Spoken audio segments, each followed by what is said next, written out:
Students, हमने इससे पहले जो गॉस लॉ है उसका इन्वर्स स्क्वायर लॉ हमने देखा था। और आज हम देखेंगे Gauss law in differential form. अवकल रूप में गॉस का नियम है वो कैसे परिभाषित होता है वो हम जानेंगे। तो गॉस लॉ है उसको वो जो है एक्सप्रेस करता है किसके बीच में, जो फ्लक्स है किसी बंद सरफेस से निकल रहा है उसके बीच में, है ना। और जो उसके अंदर जो चार्ज है, मतलब जो एक बंद पृष्ठ है उससे जो इलेक्ट्रिक फ्लक्स निकल रहा है, और वो जो बंद पृष्ठ है किसी इलेक्ट्रिक फील्ड में है, विद्युत क्षेत्र में है, और उसमें से जो फ्लक्स निकल रहा है और जो चार्ज है उसके अंदर, उस बस बंद पृष्ठ के अंदर जो चार्ज है उसके बीच में जो है गॉस रिलेशन बताता है, उसको हम गॉस का नियम कहते हैं। तो गॉस के नियम के अनुसार तो उसको हम इस प्रकार से स्टेटमेंट के थ्रू देख सकते हैं। The flux emerging out of a closed surface situated in an electric field is equal to the product of the charge enclosed by the closed surface and है ना 1 upon एप्सिलॉन, जहाँ पर epsilon क्या है, permittivity of the medium.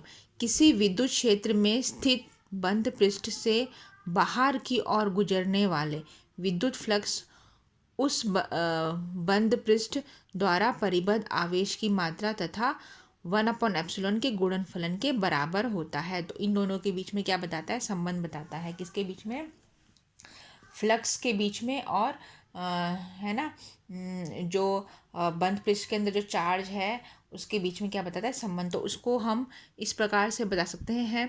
यहाँ पर epsilon है माध्यम की विद्युतशीलता है, और उसका जो है ना एप्सिलॉन ज़ीरो जो किसी माध्यम में है और ये वैक्यूम में है, तो उसकी जो वैल्यू है वो 8.85 इंटू 10⁻⁻12 कूलम स्क्वायर पर न्यूटन मीटर स्क्वायर होती है, हमें पता है। ठीक है, तो कुल विद्युत फ्लक्स कितना है, टोटल फ्लक्स को हम कैसे डिफाइन करते हैं, phi is equal to close, जो बंद पृष्ठ है क्लोज सरफेस है उसका हम इंटीग्रल करते हैं E.dA जो है है ना, जो जहाँ से हम फ्लक्स ले रहे हैं एलिमेंट उसको उसका उसका एरिया होता है, और ई इसमें इलेक्ट्रिक फील्ड है ना, वेक्टर के फॉर्म में इलेक्ट्रिक फील्ड हमने लिया है।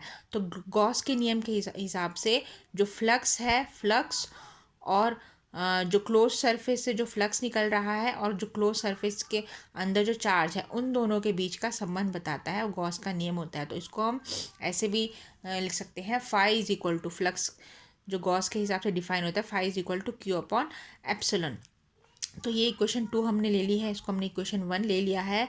और जो चार्ज डेंसिटी है ना, आवेश घनत्व है, उसको हम लिखेंगे आवेश और उसका घनत्व, है ना, उसका रेशियो होता है आवेश घनत्व।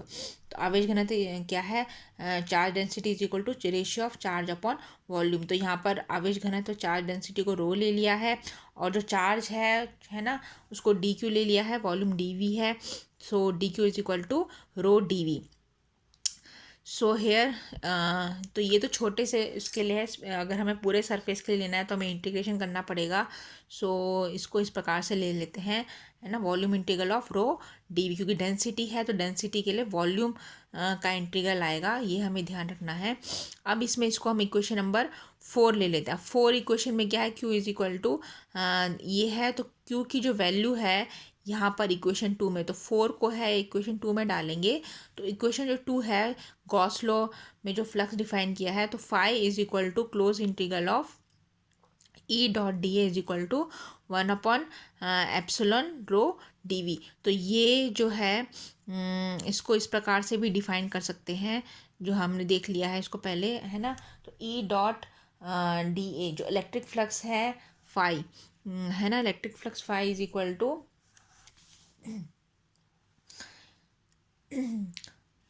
तो अच्छा, इसको अगर आप सरफेस से वॉल्यूम में चेंज करोगे, तो सरफेस से वॉल्यूम में चेंज करने के लिए जो गॉस नियम हम लगाते हैं, गॉस लॉ, इससे पहले वाली क्लास में हमने देखा था। तो E.dA is equal to integration V del dot E d V, है ना। सो इसको हमने इक्वेशन नंबर 6 दे दिया है। तो इक्वेशन नंबर 5 इसको हम इक्वेशन नंबर 5 दे देंगे, this one is equation number 5। तो इक्वेशन नंबर 5 और 6 से तो 5 और 6 को आप इक्वेट करोगे तो यहाँ की जो लेफ्ट हैंड साइड है इक्वल है, तो राइट हैंड साइड पे क्या हो जाएगी, इक्वल हो जाएगी। तो राइट हैंड साइड से हमें क्या मिलेगा, del dot E is equal to rho upon epsilon. तो यहाँ पर इक्वेशन 7 है, इसे कहा जाता है डाइवर्जेंस, क्योंकि यहाँ पर डाइवर्जेंस है वो इंट्रोड्यूस है। सो सो ये डिफरेंशियल फॉर्म कहा जाता है, differential form of Gauss law, equation number 7 है ना। सो ये और ये क्या है, ये जो इलेक्ट्रोमैग्नेटिक इक्वेशंस हैं मैक्सवेल्स की, तो उसमें से एक है ये, है ना, differential form of Gauss law. Next हम, ये भी इम्पॉर्टेंट है, लॉन्ग क्वेश्चंस में पूछते हैं इस यूनिट में से, अक्सर पूछा जाता है। नेक्स्ट इसमें हम देख लेते हैं Stokes curl theorem. Stokes curl theorem यानी स्टोक का कर्ल प्रमेय के बारे में हम देख लेते हैं। तो इसमें भी अच्छा, जो ये Gauss law in differential form है, ये सरफेस इंटीग्रल और वॉल्यूम, लास्ट में हमने देखा था एस और वी के बीच में संबंध बताता है ना। और उससे हम क्या निकालते हैं, इसका डिफरेंशियल फॉर्म निकालते हैं, del dot E is equal to rho upon epsilon. अब जो स्टोक्स कर्ल थ्योरम है, ये लाइन इंटीग्रल और सरफेस इंटीग्रल के बीच का संबंध बताता है, तो इसको हम विस्तार में हम देखेंगे। तो इसमें भी हम सपोज कर लेते हैं कि सपोज एक एरिया है इंक्लोज बाय पाथ सी। तो इसका जो पाथ है उसको हमने, इस एरिया का जो पाथ है उसको हमने सी से बता दिया है ना, सी से है बताया है, जो वेक्टर फील्ड सदिश क्षेत्र ए है ना, उसके अंदर है। तो इसमें ऐसा मान लेते हैं कि इसका जो हर एक एलिमेंट है, छोटे, ये जो है ना बंद पृष्ठ है, ये छोटे छोटे छोटे जो एलिमेंट से मिलके बना है, और इसका जो हर एक एलिमेंट है, द सर्कुलेशन और curl of the vector field along the path is anti clockwise. इस एलिमेंट में जो सर्कुलेशन हो रहा है, क्योंकि लाइन इंटीग्रल है, तो मैंने पहले ही बताया था इससे पहले वाली क्लासेस में कि लाइन इंटीग्रल में जो है ना सर्कुलेशन और रोटेशन से बताते हैं उसको, जिसको हम कर्ल ऑफ वेक्टर फील्ड भी कहा जाता है। तो इसका जो हर एक एलिमेंट है उसका सर्कुलेशन जो हो रहा है वो एंटी क्लॉकवाइज मतलब जो उल्टी दिशा में, घड़ी की जो उल्टी दिशा में सुई चलती है उसको एंटी क्लॉकवाइज कहा जाता है। तो एंटी क्लॉकवाइज में हो रहा है, तो इसलिए इसका जो लाइन इंटीग्रल है वेक्टर फील्ड का, कोई भी कॉमन बाउंड्री में, जैसे ये एक एलिमेंट है, ये एक छोटा सा एलिमेंट है, ये एक एलिमेंट है, तो यहाँ पर 1 2 3 4 5 एलिमेंट छोटे छोटे बताए गए हैं। तो इनकी जो कॉमन बाउंड्री है जो एक दूसरे को छूते हैं, जैसे ये एक एलिमेंट है और ये एक एलिमेंट है, इसकी कॉमन बाउंड्री क्या है, ये है। फिर ये एक एलिमेंट है और ये एक एलिमेंट है, इसकी कॉमन बाउंड्री ये है। ये एक एलिमेंट है, ये एक एलिमेंट है, इसकी कॉमन बाउंड्री ये है, और इन दोनों की कॉमन बाउंड्री ये है। तो जहाँ पर कॉमन बाउंड्री होगी दो एलिमेंट्स की, वो क्या होगी, एक दूसरे के बराबर और अपोजिट होगी। तो जैसे ये मान लो, तो यहाँ पर देखो ये एरो कहाँ जा रहा है, ऊपर जा रहा है ना, इन दोनों की कॉमन बाउंड्री से। और इस एलिमेंट की जो ये बाउंड्री है, इसका कहाँ जा रहा है, ये नीचे जा रहा है। तो ये क्या है, बराबर तो है पर क्या है, एक दूसरे के पूरक है, अपोजिट है। तो इसमें इसका पहले स्टेटमेंट देख लेते हैं, दोनों में दिया गया है। तो the line integral of vector field along the limiting boundary of the area enclosed by a closed path is equal to, किसके बराबर होती है, is equal to the surface integral, है ना। जैसे मैंने पहले बताया था लाइन इंटीग्रल क्या हुआ, जो ये क्लोज्ड पाथ है उसका जो उसको हम सी से बताएंगे। तो लाइन इंटीग्रल और सरफेस इंटीग्रल के बीच का संबंध बताता है स्टोक्स का कर्ल थ्योरम। तो the line integral of vector along the limiting boundary of the area enclosed by this boundary, है ना, by closed path is equal to the surface integral of the curl of the vector field.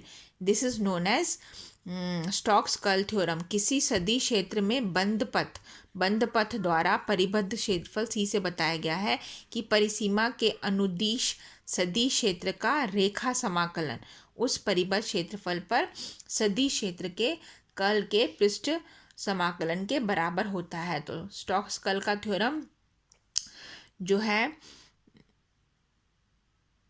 हाँ, रेखा समाकलन और पृष्ठ समाकलन, रेखा समाकलन और पृष्ठ समाकलन के बीच में संबंध को बताता है क्या, स्टोक्स कर्ल थ्योरम। तो इसको इस प्रकार से भी लिख सकते हैं। तो यहाँ पर हम ऐसा मान लेते हैं, ये जो छोटे एलिमेंट्स हमने लिए हैं, तो इसमें ये जो बाउंड्री है के है, ये एल है, ये m है और ये n हम ऐसा मान लेते हैं, ठीक है। तो इसमें लाइन इंटीग्रल ऑफ है ना लाइन यानी रेखा समाकलन किसका है, k से l, k और l, k और l का, क्योंकि बाउंड्री है ना, जो सीमा है, तो सीमा क्या है इसमें, k से l, तो उसका रेखा समाकलन k से l, तो a डॉट डी एल जो इसमें लिखा गया है स्टेटमेंट में वही चीज़ है, a dot D L is equal to minus, minus आ जाएगा, इसका अपोजिट लेंगे क्योंकि है ना क्योंकि अगर ये लेते हैं, ये छोटा सा अल्पांश लेते हैं, तो इसमें देखो एरो इधर है, एरो इधर है, तो उसको के टू एल में ऐसे लेंगे, के to L A dot D. अगर नीचे वाला लेंगे है ना, नीचे वाला एलिमेंट, तो ये एरो इधर है, एरो इस दिशा में है, तो यहाँ एल टू के हो जाएगा, तो यहाँ है ना एल टू के हो जाएगा, और इसके पूरक है तो माइनस साइन हो जाएगा ए डॉट डी एल। इसको इधर ले लेंगे तो ये हो जाएगा है ना, इसको इस प्रकार से ले लेंगे, के L A dot D L plus L के ए डॉट डी एल बराबर इक्वल टू 0। अब इसमें जो फ्लक्स का जो है डेफिनेशन, वो हम उसके अनुसार close integral of C A dot D L is equal to summation of, है ना, क्लोज इंटीग्रल ऑफ जो छोटे छोटे ये जो क्लोज जो हमने स्टेटमेंट थे उसके अनुसार,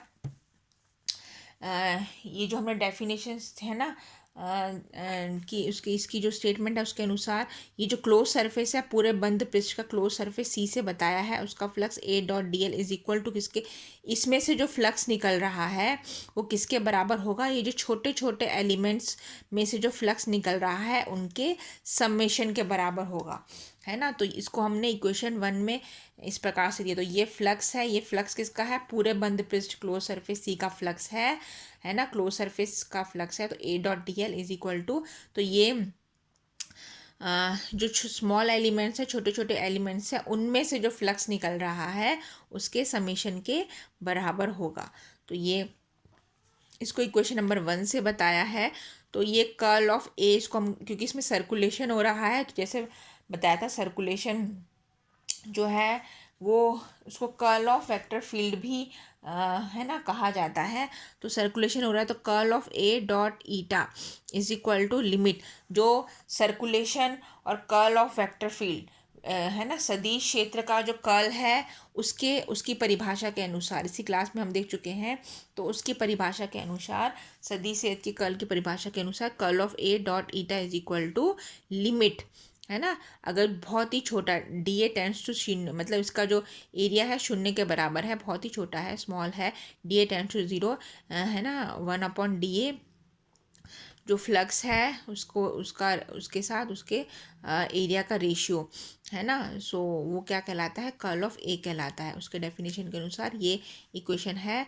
सो इसमें हम क्या करेंगे अब, close integral D C A dot D L is equal to, है ना, जो डी ए है उसको हमने इधर ले लिया है, ये जो डी ए है ना इसको हमने इधर ले लिया है, so it can be written as curl A dot eta D A, eta इसका यूनिट वेक्टर है ना, डायरेक्शंस को बताता है। तो ये इक्वेशन नंबर 2। अब इसमें हम देखोगे आप इक्वेशन नंबर, क्योंकि हमें क्या करना है, इक्वेट करना है, तो इसलिए हमने इसको डी ए को इधर ले लिया है। तो इक्वेशन नंबर 1 और ये जो इक्वेशन नंबर 2 हमें मिली है, इस इक्वेशन के द्वारा डी ए हमने इधर ले लिया है, दोनों को आप इक्वेट करोगे तो इसकी बाईं साइड बराबर है, तो दाईं साइड भी क्या होगी, बराबर होगी। तो ये हो जाएगा eta cap D A is equal to D A, इस प्रकार से ये हो जाएगा। इसको और हम इस प्रकार से लिख लेंगे। तो जो इक्वेशन 2 था इसमें, इक्वेशन नंबर 2, ये जो इक्वेशन नंबर 2 था इसको 1 में रखने पर है ना, इस प्रकार से हमें ये मिलेगा, ये आपको मिलेगा। सो ये ऐसे मिल जाएगा, close integral of A dot D L is equal to summation curl A dot D A. So ये देखो लाइन इंटीग्रल और सरफेस इंटीग्रल, रेखा समाकलन और पृष्ठ समाकलन, रेखा समाकलन और पृष्ठ समाकलन के बीच का जो संबंध है वो स्टोक्स कर्ल थ्योरम कहलाता है। So A dot D L is equal to, है ना, समीशन के बदले सरफेस इंटीग्रल ले लिया है, so curl of A dot D A. जो इक्वेशन 3 है वो क्या बताएगी आपको, स्टोक्स कर्ल थ्योरम बताती है।